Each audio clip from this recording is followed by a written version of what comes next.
Welcome back to Vet NeuroJar, the podcast where we explore the fascinating world of veterinary neurology, and sometimes, the unexpected ways that different body systems intersect with the brain and spinal cord.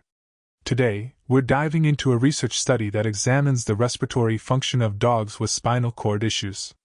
Specifically, we'll be looking at how conditions like cervical and thoracolumbar myelopathy affect the way these animals breathe, especially when they're under anesthesia. You see, the diaphragm is the main muscle responsible for breathing. It contracts rhythmically to pull air into the lungs, kind of like a bellows. This action is assisted by the muscles between the ribs, called intercostal muscles, allowing the chest cavity to expand and contract.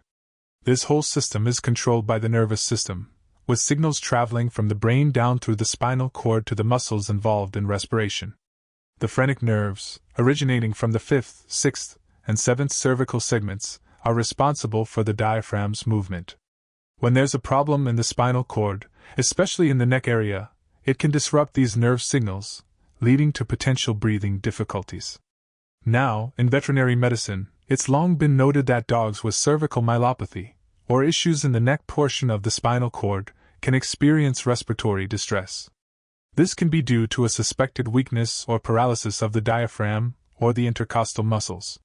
So, when these muscles are not working correctly, the chest wall doesn't expand as it should, leading to hypoventilation or shallow breathing. This then results in a buildup of carbon dioxide in the blood, a condition known as hypercapnia. A key measure of how well the diaphragm is working is called transdiaphragmatic pressure. This is essentially the difference in pressure between the chest and abdominal cavities created by the diaphragm's contraction, and measuring it can help us assess the effectiveness of the breathing process. In this study, a group of researchers set out to measure transdiaphragmatic pressure in dogs with either cervical myelopathy, which impacts the neck area, or thoracolumbar myelopathy, affecting the middle back area. All the dogs in the study were under general anesthesia with Isoflurane, a common anesthetic used in veterinary medicine. The researchers placed tiny balloon catheters in the dog's esophagus and stomach to measure pressure changes during breathing. This allowed them to accurately measure transdiaphragmatic pressure. Measurements were taken at 3 specific time points: 10, 20, and 30 minutes after catheter placement. The study included 50 dogs, 25 with cervical myelopathy and 25 with thoracolumbar myelopathy. The most common breed in the study was the French Bulldog, while the most frequent cause of the spinal cord issues was intervertebral disc disease, also known as IVDD. Before the anesthesia, each dog was given a neurological grade based on the Modified Franken Scoring scale, which categorizes their condition based on their symptoms. A dog might receive a higher grade for more severe symptoms like an inability to walk or a loss of deep pain perception. The researchers then took the transdiaphragmatic pressure measurements at those 3 time points in each dog and looked for any differences between the two groups. They were particularly interested in whether dogs with cervical myelopathy would have a lower transdiaphragmatic pressure compared to those with thoracolumbar myelopathy, since it was expected that the diaphragm's phrenic nerves, stemming from the cervical area, would be more directly involved. Interestingly, the results showed that there was no significant difference in transdiaphragmatic pressure between dogs with cervical myelopathy and dogs with thoracolumbar myelopathy. In both groups, the transdiaphragmatic pressure was similarly decreased when compared to what would be expected in a healthy dog. This challenges the initial hypothesis, which had anticipated more impairment in the cervical group due to the phrenic nerve proximity. This finding suggests that both types of myelopathy can affect the ability of the diaphragm to function properly under anesthesia.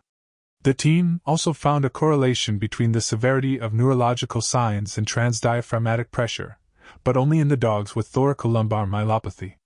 What this means is that in the thoracolumbar group, dogs with more severe symptoms tended to have lower transdiaphragmatic pressure. The research team saw a small negative correlation between transdiaphragmatic pressure and symptom severity in the cervical group, but that result was not statistically significant, so this relationship was not confirmed.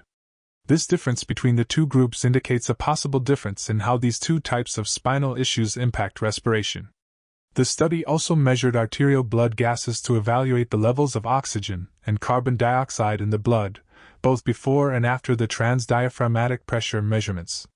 This gives a good indication of how well the lungs are functioning. Results showed that many of the dogs in both groups had elevated carbon dioxide levels, indicating that they were experiencing hypoventilation. This was consistent with the main findings of the study, supporting the idea that dogs with both cervical and thoracolumbar myelopathy can struggle to breathe, even under anesthesia. Now, this study is very important because it brings to light the complexities of respiratory function in dogs with spinal cord problems. It shows that not only dogs with cervical spinal issues, which was somewhat known from prior studies, but that dogs with thoracolumbar issues may also have reduced diaphragmatic contractility. This is significant because it highlights that respiratory compromise can occur in both areas of the spine. The findings of this research could have a big impact on the way veterinarians provide care for dogs with spinal issues. These findings suggest that all dogs with these types of problems should be carefully monitored during anesthesia. Now, the team did note that this study has some limitations. The first limitation was that there was no control group of healthy dogs, which would have provided a direct comparison to see how much lower the pressure was in the sick dogs compared to normal. Also, not all the dogs had arterial blood gas measurements, so the team could only use descriptive statistics for that data. The other thing is that the study was not large enough to assess differences between different types of lesions, either in the cervical area or the thoracic area.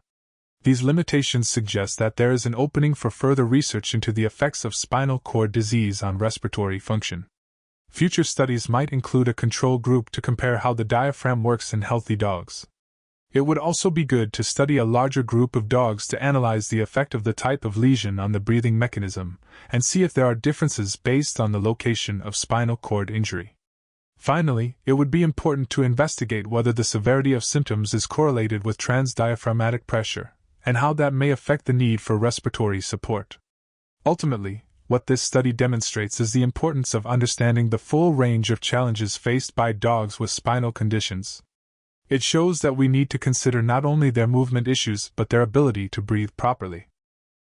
This research emphasizes the importance of monitoring dogs with spinal issues carefully, as these dogs may have an increased risk of hypoventilation or respiratory distress under anesthesia. This new understanding could help improve protocols used to treat dogs with spinal issues, and lead to improved outcomes. And that's our show for today. Thank you for tuning into Vet NeuroJar. I hope that you found this information as interesting as I did. It's so impressive to see how scientific discovery continues to refine our understanding of the body and help improve our ability to care for animals in need. From Vet NeuroJar, keep those minds inspired, hearts light, and tails wagging.